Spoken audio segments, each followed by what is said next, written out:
पक्षी अंगणी उतरती एका गुंतोनी राहती तैसे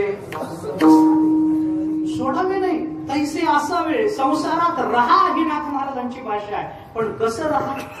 पक्षी अंगणात उतरतात आणि अंगणातला दाणा टिपून जसा निघून जातात तसं संसारात राहिलं पाहिजे. वस्ती कर वस्ती आला प्रातःकाळी निघून गेला तैसे असावे संसारी जोवरी प्राचीनाची दोरी. नाथ महाराज बोलतात जोपर्यंत प्राचीनाची दोरी आहे म्हणजे प्रारब्ध आहे म्हणजे आपलं आयुष्य आहे तोपर्यंत माणसाने पक्षाप्रमाणे राहिलं पाहिजे सोडलं पाहिजे म्हटलं नाही नाथ महाराजांनी.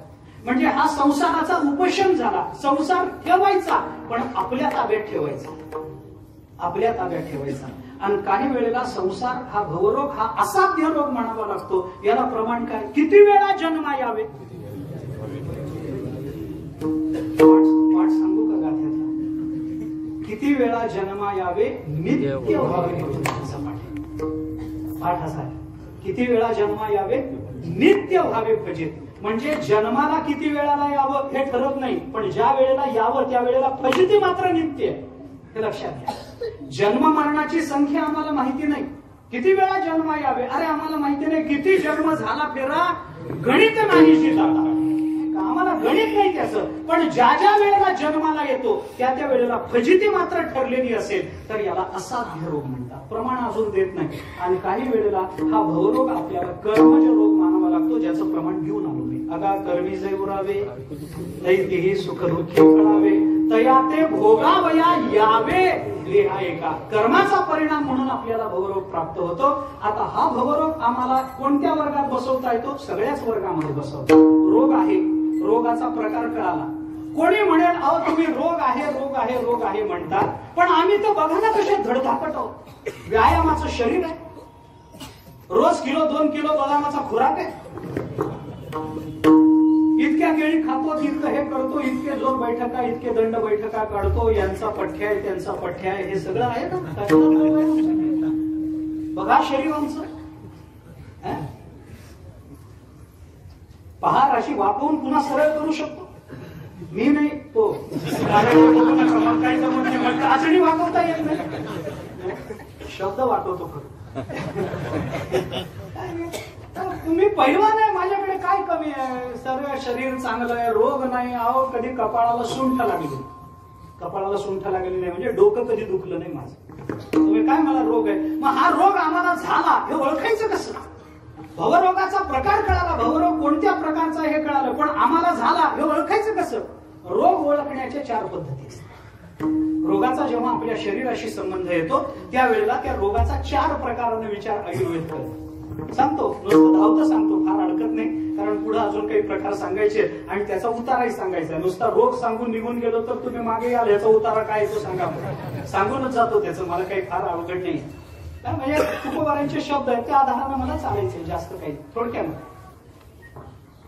पूर्वलक्षण लक्षण उपद्रव आणि उपसर्ग या 4 प्रकारानं रोगाचा विचार करावा लागतो आयुर्वेदामध्ये. मला हे सगळं भवरोगाकडे लावायचं आहे.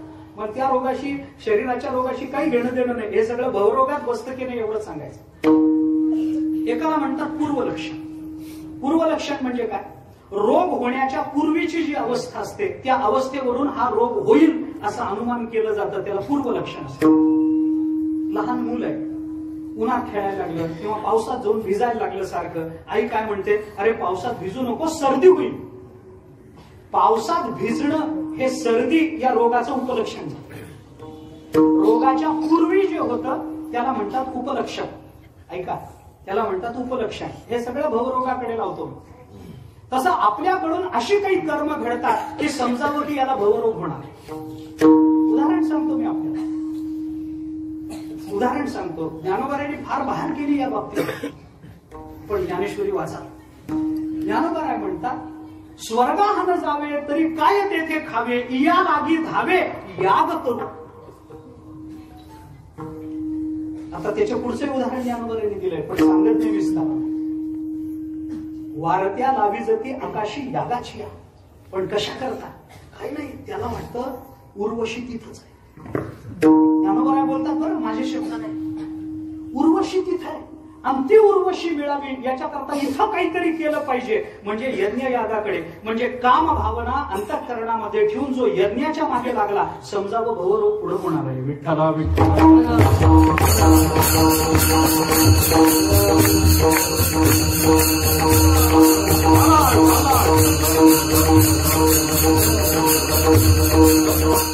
दुसरं कारण आहे लक्षण. दुसरा विचार आहे, रोगाचं लक्षण आम्हाला कळलं पाहिजे.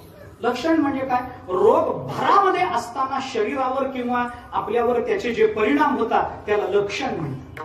डॉक्टर म्हणतात ना, तुमचे डोळे पिवळे दिसतात. म्हणजे काय? कावीळ झाली असली पाहिजे. म्हणजे काय? डोळे पिवळे. रोग भरामध्ये असताना आम्हाला त्याचे परिणाम शरीरावर दिसतात, त्याला म्हणायचं लक्षण.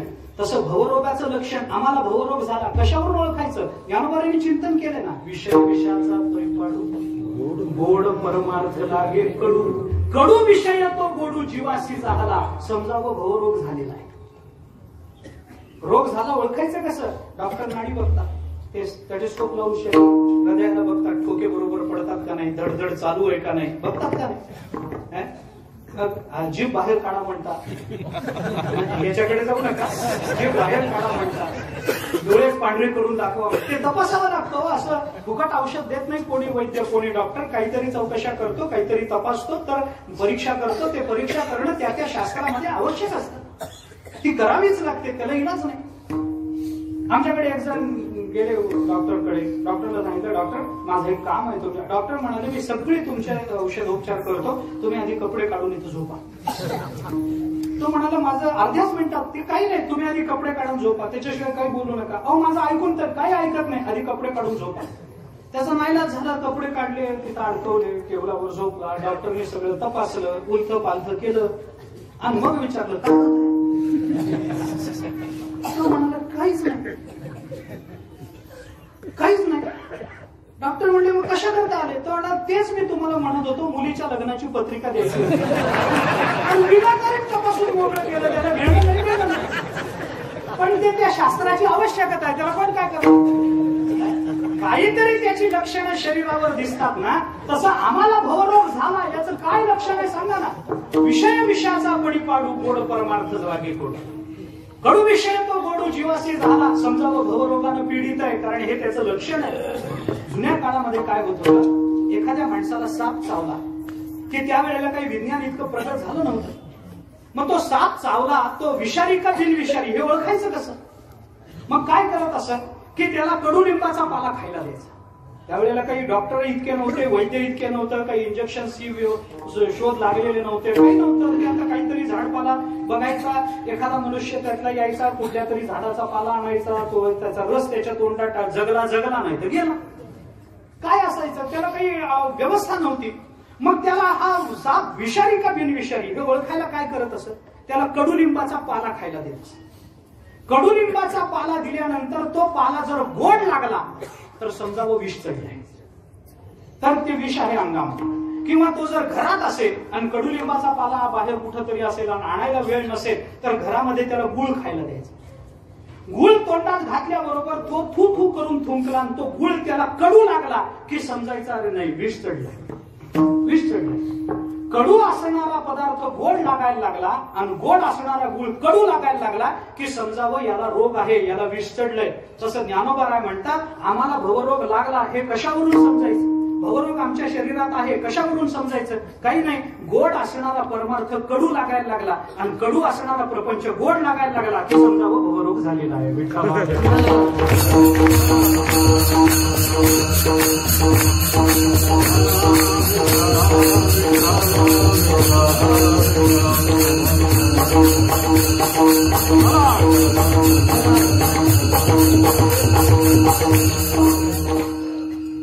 झालं भवरोगाचं लक्षण.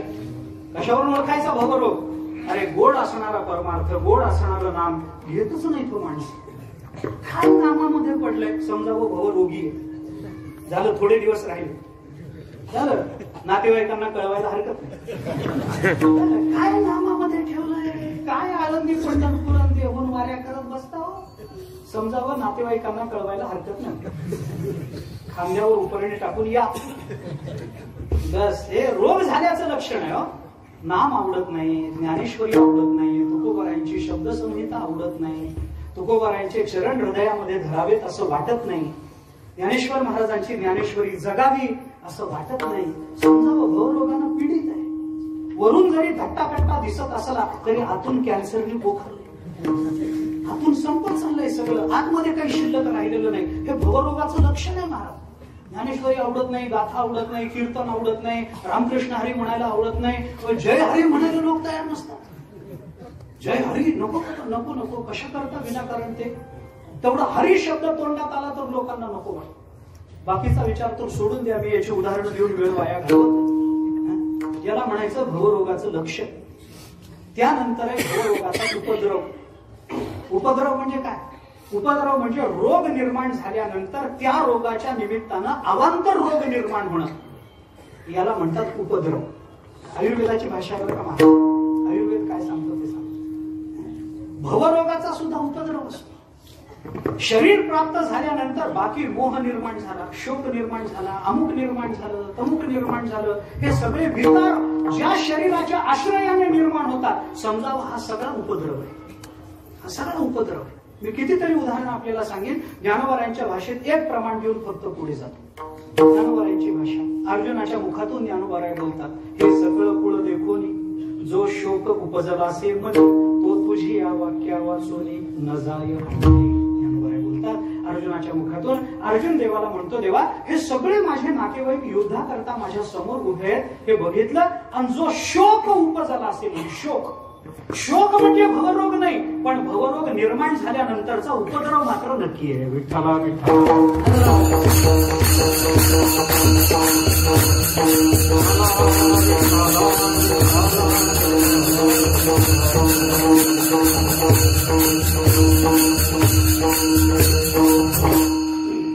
आणि शेवटचा आहे तो उपसर्ग म्हणतात त्याला. उपसर्ग म्हणजे काय? उपसर्ग म्हणजे रोग निघून गेला तरी सुद्धा त्या रोगाची लक्षणं, त्या रोगाची काही काही गोष्टी आपल्या शरीरावर शिल्लक राहतात, ज्याला शुद्ध मराठीमध्ये सिम्पटम्स असं म्हणतात. रोगाचा काही भाग शिल्लक राहतो, त्याला उपसर्ग म्हणतात. फार लांबवणार नाही, साधं उदाहरण देतो. ज्ञानोबारायांची भाषाच बोलत नाही, साधं सोपं बोलतो, उदाहरणाने बोलतो. रोग गेला, शरीर गेलं तरी सुद्धा काहीतरी शिल्लक राहतं. म्हणजे काय होतं? शरीर जातं पण कावळा शिवत नाही, याला म्हणायचा उपसर्ग. शरीर गेलं, सगळं गेलं, देह पडला, सगळं झालं, पण तरी सुद्धा काही केलं तरी कावळा शिवत नाही. मी मेलेल्याचं सांगतोय बघ, कावळा शिवत नाही, शिवला नाही, शिवला नाही, अमुक नाही. मग कावळे जिथं असतील तिथं नेऊन ठेवा. ते ठेवलं तरी कावळे बाकी सगळीकडे जातात, तिथंच येत नाही. मग माणूस म्हणतो काहीतरी राहिलं. हे जे राहिलंय त्याला उपसर्ग म्हणतात. विठ्ठला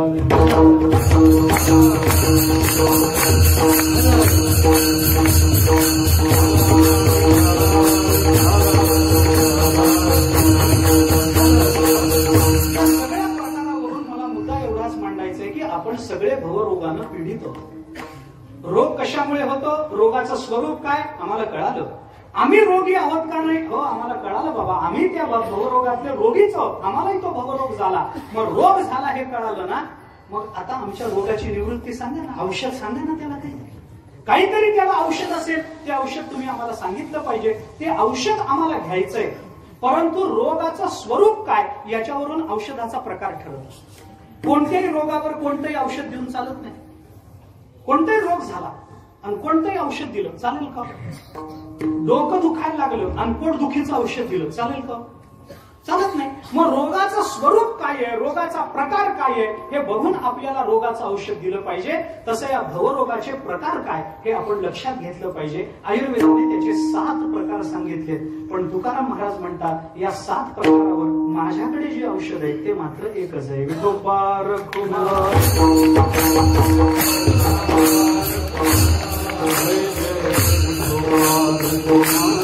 तुटे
उच्चारिता खंडे जन्म. कारण हाच पुस्तकामध्ये आहे. आपल्याला भवरोगावरचं औषध सांगतात. कारण भवरोग हा रोग असा गमतीचा रोग आहे.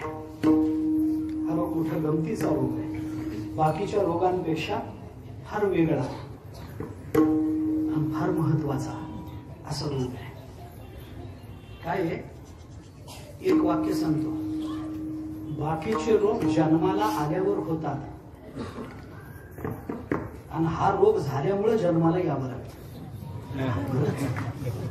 बाकीचे सगळे रोग जन्माला आल्यावर होतात, पण भवरोग असा रोग आहे तो झाल्यामुळे जन्माला यावं लागतं. आमचे आजोबा दृष्टांत सांगायचे. काही काही कुलप असतात, कुलप त्या कुलपाची गंमत अशी आहे, काही काही कुलप उघडायलाही चावी लागते आणि बंद करायलाही चावी लागते. अशी काही कुलप असतात. पितळ्याची दोन्ही कुलप उलटी फिरवली की लागतात आणि सुलटी फिरवली की उघडतात. अशी काही कुलप असतात. आणि काही काही कुलप अशी असतात त्यांना लावायला काही चावी लागत नाही, नुसतं दाबलं की त्याला खटक्याचं कुलूप म्हणतात. काय म्हणतात माहिती? खटक्याचं कुलूप म्हणतात. त्याला लावायला चावी लागत नाही, नुसतं दाबलं की झालं. ते त्याला उघडायला मात्र चावी लागते, त्याला लावायला चावी लागत नाही. तसा आमचा हा भवरोग म्हणजे खटक्याचं कुलूप आहे. त्याला व्हायला काहीच लागत नाही, पण दूर करायला नामाचं चावी लागत असते. विठ्ठला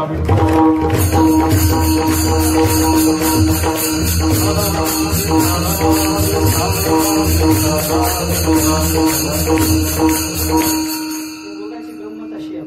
थोडं एक जाता जाता बोलतो, उशीर झालाय, कल्पना आहे, पण 1-2 मिनिटांमध्ये बोलतो.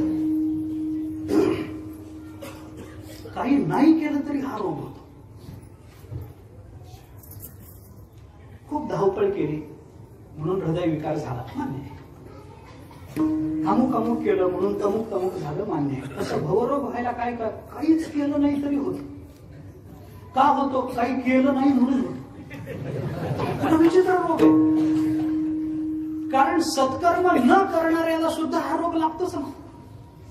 काही केलं तर होतोच होतो. ऐसे का हो न करा काही, पुढे नाही नाशजा, विश्वंभरा शरणागत भूतजात वंदोनी.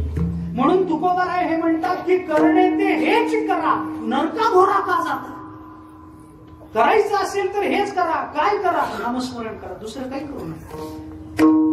आणि म्हणून रोग काय आहे याच्यावरून जर त्याच्या औषधाची योजना करायची असेल तर रोगाचे प्रकार किती? 6 प्रकार सुश्रुतांनी सांगितले.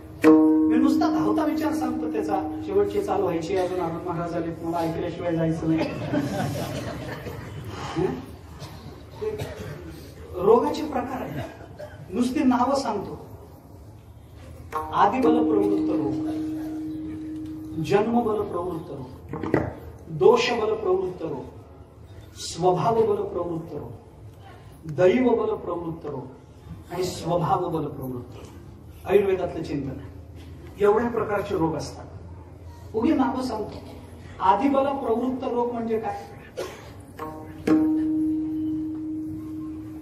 का हो तुम्हाला मधुमेह झाला? आईला होता हो, मुलांना होता, असं आजोबांना होता, पणजोबांना होता. म्हणजे आमच्याकडे वंश परंपरेनंच वारी चालतच आलेली आहे. त्याचा वंश परंपरेनं चालत आलेले लोक, ज्याला मराठीमध्ये हेरिडिटरी असे म्हणतात.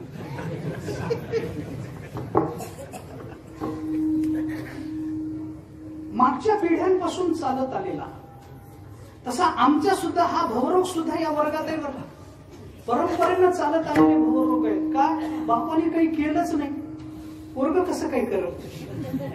बापाने नामस्मरणच केलं नाही, बापाने काही केलंच नाही. नाही ऐकले गायले गीत, धरीने लाज सांगिले ही, नावडे पुराण बैसले संत, केली बहुत परनिंदा. मग पोरगही तसंच वागायला लागतं. पोरगही तसंच वागायला लागतं. मग पोरगही काही हे करत नाही. बापाला भवरोग झाला होता म्हणून पोरालाही झाला. परंपरेनं चालत आले हे रोग. पण हे सुद्धा नाम याच औषधाने जातात. तुका म्हणे कोटी पुढे ती पुनीत भावे का गीत विठोबा कोटी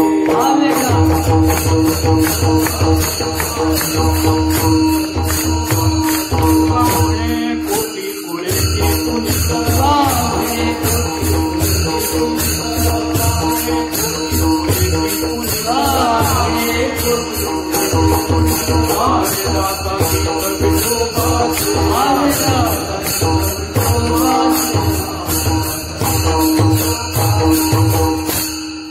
सारासार विचार करा उठाउठी, नाम धरा कंठी विठोबाचे. परिणाम काय? तुका म्हणे कोटी पुळीती पुरी भावे गाता गीत विठोबाचे. आमच्या बापजाद्यांनी केलं नाही म्हणून आम्हाला भवरोग झाला. चिंता करू नका, तुम्ही नामस्मरण करा, बापजाद्यांचा भवरोग निवृत्त. तुका म्हणे कोटी कोटी कुळे ती पुनीत, मागची आणि पुढची कोट्यावधी कुळं पुनीत करण्याचं सामर्थ्य या नामामध्ये. कलियुगामध्ये त्याचं सामर्थ्य आहे. कलेर दोष निधे राजन अस्ति एको महान गुण. हा भागवतात स्कंदामध्ये आलेला विषय. कलेर दोष निधे राजन अस्ति एको महान गुण कीर्तना देव कृष्ण संग परमरजे. असो, त्याचा विस्तार आता मी करणार नाही. आदिबल प्रवृत्त रोग सुद्धा नामाने जातो. म्हणून मी म्हटलं मी नुसती प्रमाण सांगत जातो, आपल्याला विस्तार करायला माझ्याजवळ वेळ नाही, नुसतं धावतं सांगतो. काही रोग असतात ते जन्म बल प्रवृत्त असतात. तुकाराम महाराजांनी ते याच अभंगामध्ये त्याचं उत्तर आपल्याला दिलंय. ऐसे विठोबाचे नाम उच्चारिता खंडे जन्म. जन्म नावाचा रोग जरी आम्हाला प्राप्त झालेला असला, जन्म मरणाचा, तरी तो सुद्धा नामानं निवृत्त होतो.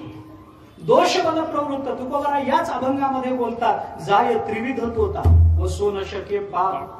जाय त्रिविध तोता ऐसे विठोबाचे नाम उच्चारिता खंडे जन्म. पाप दोष बल प्रवृत्त म्हणजे दोषामुळे प्राप्त होणारा जो रोग असतो त्याला दोष बल प्रवृत्त म्हणतात. हा जर जन्म आम्हाला दोषामुळे प्राप्त झालेला असेल, कारण मानवी योनी ज्या वेळेला मिळते, मग तो स्थावर असेल किंवा जंगम योनीला असेल, कोणत्या तरी योनीला तो आला तर त्याचा अर्थ तोच आहे की याच्याकडून काहीतरी दोष आहे. मग दोष जातील कशानं? वसू न शके पाप. पाप सुद्धा त्याच्याजवळ वसू शकत नाही. म्हणजे दोष बल प्रवृत्त सुद्धा रोग नामाने जातात.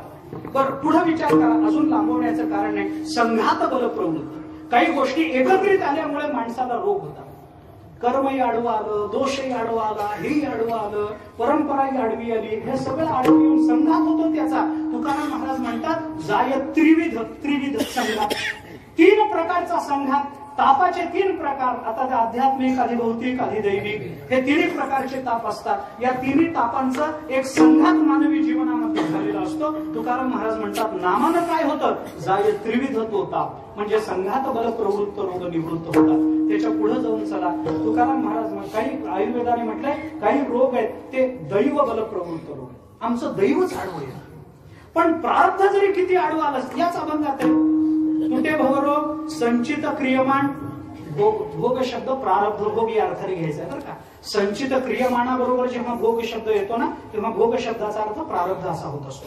पण ते प्रारब्ध सुद्धा नामानं एका जनार्दनी भोग प्रारब्ध.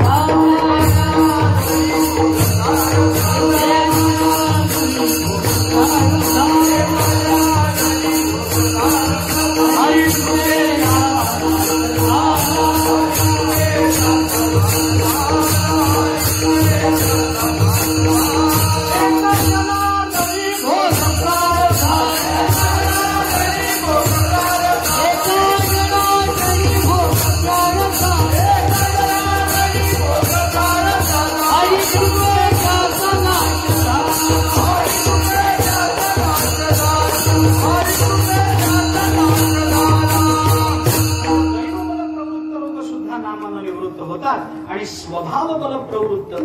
कारण माणसाचा स्वभाव काही केला तरी बदलत नाही. काही केला तरी बदलत नाही. तुम्ही किती प्रयत्न करून बघा. आपल्या मराठीत एक म्हण आहे, सांगू का? सुंभ जळला तरी पीळ जळत पीळ तसा नाही. त्याच्याही पुढे एक म्हण आहे, जित्याची खोड. मेल्याशिवाय नाही, मेलं तरी जात नाही हो. मेल्याशिवाय काय? मी म्हणून म्हटलं ना, पिंडाला कावळं न शिवायचं कारण मेलं तरी जात नाही, मेलं तरी जात नाही. जित्याची खोड अशी जात नसते. स्वभाव असा बदलत नसतो महाराज.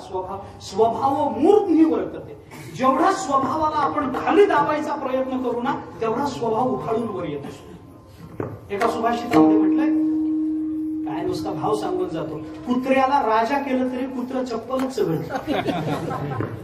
पंचपक्वान्न खातच नाही. राजा करा, स्वभाव आहे. काय आधी होता वाघ्या, त्याचा झाला वाघ्या. आणि मूळ स्वभाव जाईना, त्याचा येळकोट राहीना, आणि मूळ स्वभाव जाईना. म्हणतो की नाही आपण? रावणाच्या चरित्रात रामायण काढा आपण. रामायणातलं दृष्टांत सांगतो. एक रामायणातलं सांगतो, सेवा संपवतो. 1-2 दृष्टांत रामायणातले. दैव बल प्रवृत्त रोगाच्या निवृत्ती करता काय साधन आहे आपल्याला? रामायण काय? रावणाच्या स्वभावाची गंमत आहे. काय झालं? रावणाने सीता मातोश्रीला पळवून आणलं.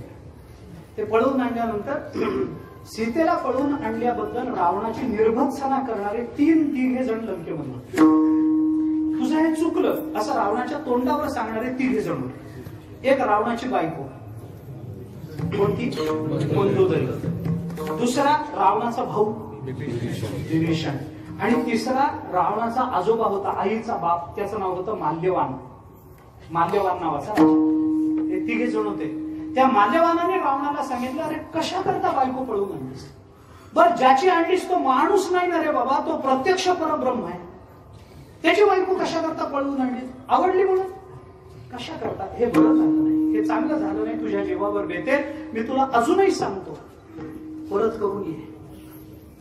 रामचंद्र प्रभूंना जाऊन सांग, माझ्याकडून चूक झाली, तुमची बायको मी पळून गेली, माझ्याकडून चूक झाली, हे तुम्हाला परत करतो. याच्या पुढे माझ्याकडून अशी चूक होणार नाही असा शब्द दे. अशी चूक माझ्याकडून होणार नाही, माझी चूक झाली, मला आपण क्षमा करा, मला अभय द्या, एवढं सांग. त्यांच्या चरणावर मस्तक टेकव, ते तुला अभय देतील, क्षमा करतील. कारण रामचंद्र प्रभूंचा या अवतारातलं जे व्रत आहे ते सांगताना रामचंद्र प्रभूंनी असं म्हटलंय, ते पुढे सुंदरकांडाच्या पुढे आलेला विषय आहे, आपण पहा वाल्मिकी रामायण. त्याच्यामध्ये रामचंद्र प्रभूंनी असं म्हटलंय, सकृदेव प्रपन्नाय तवास्मी तिचे याचते अभयम सर्व भूतेभ्यो ददाम्यत व्रत. माझं या अवतारातलं व्रत काय? जो जो मला शरण येऊन मी तुमचा आहे असं म्हणेल त्याला माझ्या जवळ घेणं हे माझं व्रत आहे या अवतारात. तू जाऊन फक्त हात जोडून म्हण की देवा माझं चुकलं, आणि त्यांच्या पाया पड. रावण म्हणाला, बायको परत करणं मान्य आहे, माझ्याकडून चूक झाली कबूल करणं मान्य आहे, ही तुमची बायको परत घ्या असं म्हणणं मान्य आहे, याच्या पुढे माझ्याकडून अशी चूक कधीही घडणार नाही असं अभिवचन देणं मान्य आहे, पाया पडणं मान्य नाही.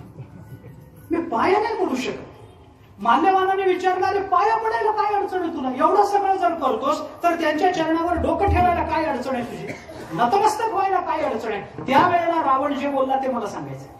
रावणाने त्यावेळेला असं सांगितलं, द्विधा भंचेयम अपि एयम न नमेयम तु कस्यचित एषमे सहजो दोषः स्वभावो दुरतिक्रमा. रावण बोलतो बरं का, माझ्या शरीराचे 2 भाग केले, फाकड्या केल्या, 2 दिशेला टाकून दिल्या, तरी मी कुणासमोर नतमस्तक होणार नाही, कारण वाकणं हा माझा स्वभावच नाही. त्याला मी काय स्वभाव नाही. जे ज्याच्या स्वभावात नसतं ते काही केलं तरी येत नाही, आणि जे ज्याच्या स्वभावात असतं ते काही केलं तरी जात नाही. अंतरीचे धावे स्वभावे बाहेरी धरीत आहे परी आवरेना, तुकोबारा बोलतात. आपले काही स्वभाव आहेत, या स्वभावामध्ये कोणत्याच कारणाने परिवर्तन होत नाही, म्हणून स्वभाव बल प्रवृत्त जे दोष असतात ते सहसा निवृत्त होत नाहीत. पण तुकाराम महाराज म्हणतात, जातात. माझ्याकडे औषध आहे ना.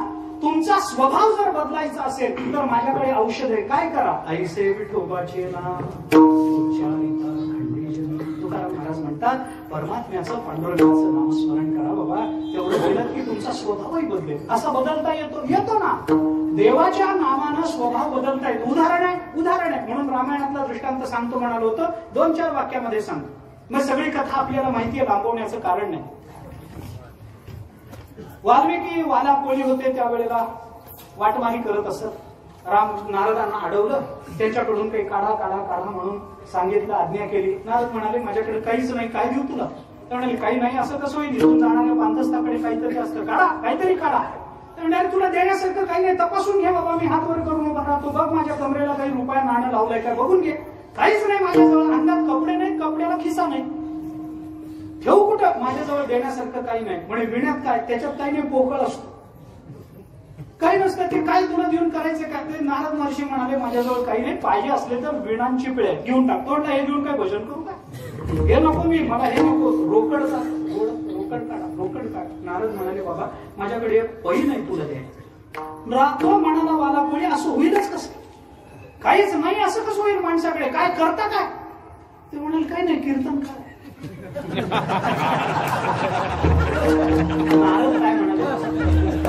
नारद म्हणाले, कीर्तन काय? वाला कोणी म्हणाला, मग तर तुमच्या एवढा कुणाजवळच सापडायचा नाही. आता काढा सापडतो, काय जे असं कुठं नको काढा सगळं. नारद म्हणाले, बाबा मी त्याच्यातला कीर्तनकार नाही, अरे कीर्तनाचा आद्य प्रवर्तक आहे बाबा मी कशा करता ते सगळं करू? मग नारदांनी त्याला काही उपलब्धी झाली, नारदांनी काही प्रश्न विचारले, नारदांना त्यांनी काही उत्तरं दिली, त्याच्यावरून नारद महर्षीने त्यांना घरी पाठवलं. पुष्कळ मोठी कथा आहे, पुष्कळ उद्बोधक कथा आहे, सांगण्याचं कारण नाही. तिथून परत आला पश्चाताप दग्ध झालेला, नारदांना शरण गेला आणि म्हणाला माझ्याकडून चूक झाली, माझा स्वभाव आतापर्यंतचा असाच आहे, आता मला इथून पुढे मुक्त व्हायचंय, मी काय करू सांगा. वय उलटून गेलं माझं, आता काय करू. काय नाही, नारद महर्षी म्हणाले देर से आये ते दुरुस्त आहे, आला उशीर आलास. संसाराचं वय असतं महाराज, परमार्थाला वय नाही. संसाराचं वय आहे, लग्न करायचं असेल तर एका विशिष्ट कालावधीमध्ये करता येतं, नंतर करतात तो भाग वेगळा.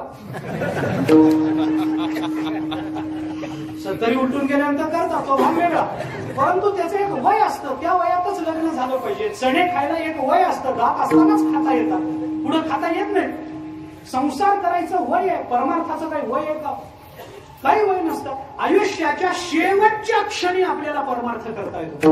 सगळं आयुष्य संसारात जाऊ दे, आयुष्याचा शेवटचा क्षण अंतकालीच मामेव भगवान बोलतात, गीता वाचा, प्रयाती समय जाऊ द्या, त्याचा मला आता विस्तार करायचं कारण नाही. आयुष्याचा शेवटचा क्षण, प्राण जाताना फक्त राम म्हटलं तर आधीचा सगळा प्रपंच परमार्थ रूप होतो. नारद महर्षी म्हणाले काही चिंता करू नकोस, आलास ना, तुला कृतकृत्य व्हायचंय ना, मी तुला सांगतो काय करू. राम म्हण, त्याला राम म्हणता येईल, राम शब्द त्याच्या मुखाला येईल. पुष्कळ प्रयत्न झाले, नाही. बालाकोळी म्हणायला लागला बाकी सगळं बोलता येतं, पण हे नाही बोलत. कारण काय आहे, नाम घ्यायला सुद्धा पुण्य लागत. तिळे तिळे पुण्य साचा, तरी हे बहुता जन्मी जोडे, नाम तुझे वाचेसी आतुरे समान. फुकट नाम येत नाही. जयाचे वाचे पुढा भोजे, नाम नाचत असे माझे, जन्म सहस्त्र ओळखीचे एक वेळ यावया. ज्ञानोबा बोलता भगवत मुखातून 9वा अध्याय पहा ज्ञानेश्वरीचा. मी का बोलतो, देवाचं नाव यायला सुद्धा पुण्य लागत असत. पुण्याला गंमत कशी आहे बघा ना. वाला कोळी नारदांशी बोलला, वाला कोळी घरी जाऊन बायको बरोबर बोलला, मुलांबरोबर बोलला, आई बापांबरोबर बोलला. हे बोलत असताना त्याने रा अक्षराचा उच्चार केला नसेल का? त्याने म अक्षराचा उच्चार केला नसेल का? केला होता ना. नारदांजवळ त्याला राम म्हणता येईना, मग नारदांनी त्याला सांगितलं ठीक आहे, राम म्हणता येत नसेल तर अक्षरांचा व्यत्यास कर, मरा. तो नारद महर्षी मग येतं काय तुला? तो म्हणाला दोनच येतात, मरा आणि मारा. मग नारद महर्षी म्हणाले मरा म्हण, मग मरा म्हणतात. आता मला सांगा, राम आणि मरा या दोन शब्दामध्ये अक्षरांची उलटापालट सोडली तर काय फरक आहे? ज्याला मरातलं रा म्हणता येतं त्याला रामातलं रा म्हणता येऊ नये, ज्याला मरातलं म म्हणता येतं त्याला रामातलं म म्हणता येऊ नये. अरे म अक्षराचा उच्चार आहे ना, फक्त तुम्ही मरातलं करा अथवा रामातलं करा, रा उच्चारायचं एवढंच आहे की नाही हो. ज्याला मरातला रा म्हणता येतो त्याला रामातला रा का म्हणता येऊ नये? ज्याला मरातला म म्हणता येतो त्याला रामातला म का म्हणता येऊ नये? त्याचं एकच कारण आहे, मरा म्हणायला पुण्य लागत नाही, राम म्हणायला लागतं ते त्याच्याजवळ नव्हतं. एवढंच उत्तर आहे, दुसरं उत्तर नाही. मला राम म्हणायला पुण्य लागतं, जमलं नाही. मग मरा मरा मरा मरा राम राम राम राम राम करता करता राम राम राम राम म्हणायला लागला. नारदांनी त्याला तिथं बसवलं, निघून गेले. काही वर्षानंतर नारदांना त्याच रस्त्याने जाण्याचा प्रसंग आला. रस्त्याने जाताना एका वारुळातून राम राम राम राम आवाज ऐकू आला. नारदांच्या लक्षात आलं. नारद महर्षी जवळ गेले, वारुळाला कान लावला, अरे तोच आवाज आहे. मग काढलं सगळं, त्याच्यातून बाहेर काढलं वालाकोळ्याला. गंमत आहे, मला एक वाक्य फक्त उच्चारायचं. वालाकोळी जेव्हा राम म्हणत, मग ते वालाकोळ्याचा वाल्मिकी झाला, ते सगळं पुढे रामायण सिद्ध झालं. ते मला काय वाटतं सांगू का? आपण क्षमा मागून बोलतो बरं का, मला क्षमा मागून बोलतो. मला काय वाटतं, अंगावर वारुळ जमेपर्यंत राम नामाचा जप केल्याशिवाय रामायण सांगायचा अधिकार मिळतो. आपल्याला काय सांगतो, इतकं राम नामाचा जप करावं तर त्यांनी रामायण सांगावं. रामायण सांगणं सोपं नाही. बालाकोळ्याच्या मुखातून रामायण. मला पुढचं बोलायचं नाही, कथा आपल्याला माहितीये, मला साधं बोलायचंय, सरळ बोलायचं. ज्या वेळेला राम नामाच्या जपाला तो बसला त्यावेळेला दरोडेखोर होता आणि उठला त्यावेळेला ऋषी होता. दरोडेखोराचा ऋषी कशामुळे झाला? फक्त नामामुळे हे स्वभाव परिवर्तन. स्वभाव मला प्रवृत्त असणारे रोग सुद्धा, स्वभाव सुद्धा बदलतो, पण त्याला नामानच बदलता येतो, दुसरा कोणताही मार्ग नाही. म्हणून तुकोबाराय म्हणतात आपण सगळ्या भवरोगांना पीडित, कोणी नाही असं नाही, परंतु या भवरोगावरचं औषध काय? ऐसे विठोबाचे नाम उच्चारिता खंडे जन्म, असं नामस्मरण करून आपल्या जीवनातला हा रोग, हे दुःख आपण घालवलं पाहिजे. संसार काढून टाकावा असं म्हणणं नाही, परंतु संसार करणं हे सुद्धा नामाच्या अधिष्ठानावर असावं, एवढंच म्हणणं. देह असे तोपर्यंत आपल्या मुखातून नाम बाहेर पडत राहावं, अशी वेळ आपल्या जीवनामध्ये यावी की माझी मज झाली अनादराच्या छंद या नामाचा घेतला असेल, असं आपल्या जीवनामध्ये व्हावं. पण त्याच्याकरता पहिल्यांदा घेई माझे वाचे, ही जबरदस्ती आपल्या वाचेवर आपल्याला करता आली पाहिजे. घेई माझे वाचे ही जबरदस्ती झाली की मग सहज नाम मुखातून बाहेर पडायला लागतं आणि माझी मज झाली अनावर वाचा, असा परिणाम आपल्यावर होऊ शकतो. आणि हे साधन जो करतो त्याला भवरोग राहत नाही. अशी कितीतरी प्रमाणं आपल्याला देता येतील. वेळ माझी संपली, मला अधिक बोलायचं कारण नाही. आपण परमात्म्याची स्थापना करतो आणि परमात्मा स्थापित होऊन जर तो संतुष्ट होणार असेल तर फक्त तो नाम याच्यानेच, नामानेच संतुष्ट होतो. रामकृष्ण हरी, राम राम राम राम, हे सगळे शब्द, ही सगळी नामं आपल्याला परमात्म्याला प्रिय आहेत. त्यामुळे कृष्ण विष्णू हरी गोविंद या नामाचे निखळ प्रबंध माझी आत्मचर्चा विषय उदंड गाती, असं उदंड नामस्मरण या मंदिराच्या निमित्तानं तुमच्या माझ्याकडून सर्वांकडून व्हावं, एवढीच प्रार्थना भगवंताच्या चरणी करतो. महाराजांचा 1 तारखेला वर्धापन दिन आहे. देवाच्या चरणी प्रार्थना करतो की भगवंताने तुम्हाला दीर्घ आयु, दीर्घ आरोग्य असं द्यावं आणि आमच्या सर्वांच्या कल्याणाकरता आणि आमच्या कानावर उत्तम उत्तम भजन पडत राहावं, याच्याकरता भगवंताने आम्ही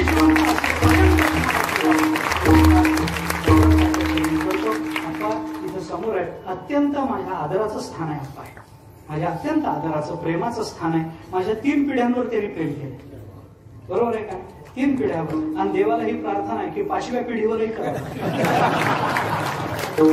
अजून प्रेम करावं, अधिक प्रेम वाढत राहावं. आपल्या सर्वांच्या चरणी नतमस्तक होतो. नामस्मरण करत राहावं, हा तुकाराम महाराजांचा आदेश आहे, हा ज्ञानोबरायांचा आदेश आहे, संतांची ती विनवणी आहे. म्हणून आपण नामस्मरण करा.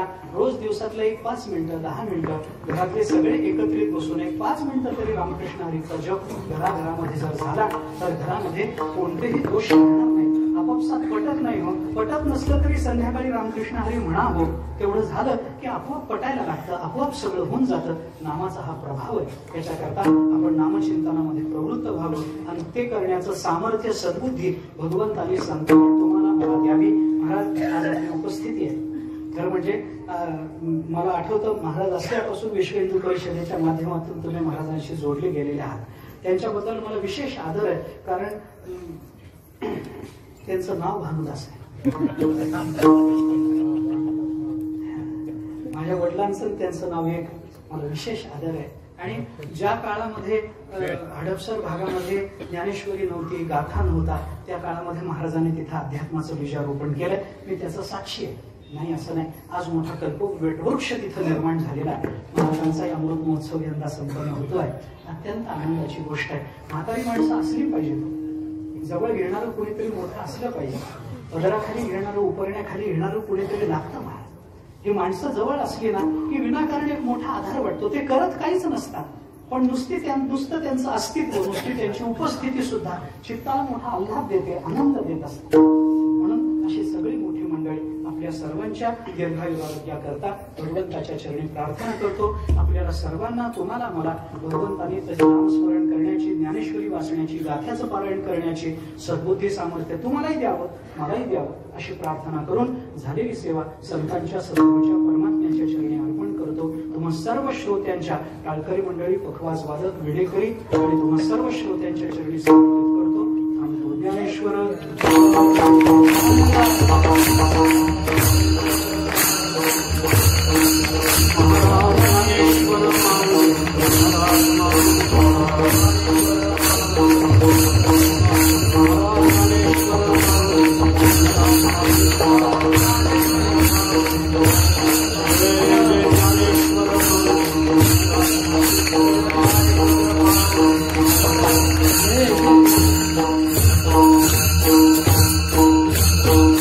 Thank you.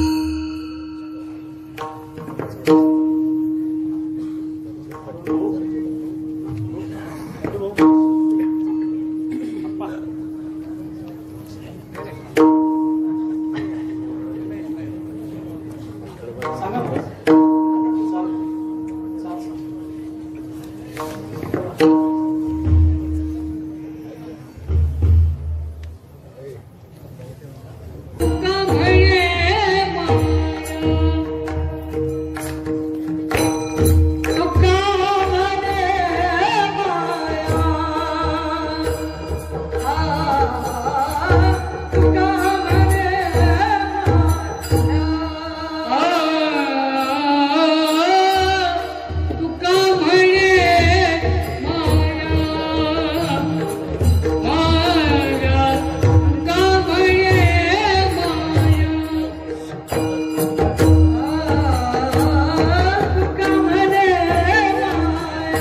कोष्टी महाराज हे यूट्यूब चॅनल आजच सबस्क्राईब करा, बेल आयकॉनवर क्लिक करा. शुद्ध सांप्रदायिक चाली, कीर्तनं, प्रवचनं, कथा, पारायण असे वारकरी संप्रदायाशी संबंधित व्हिडिओ पहा. आपणही पहा आणि इतरांनाही आग्रहपूर्वक सांगा.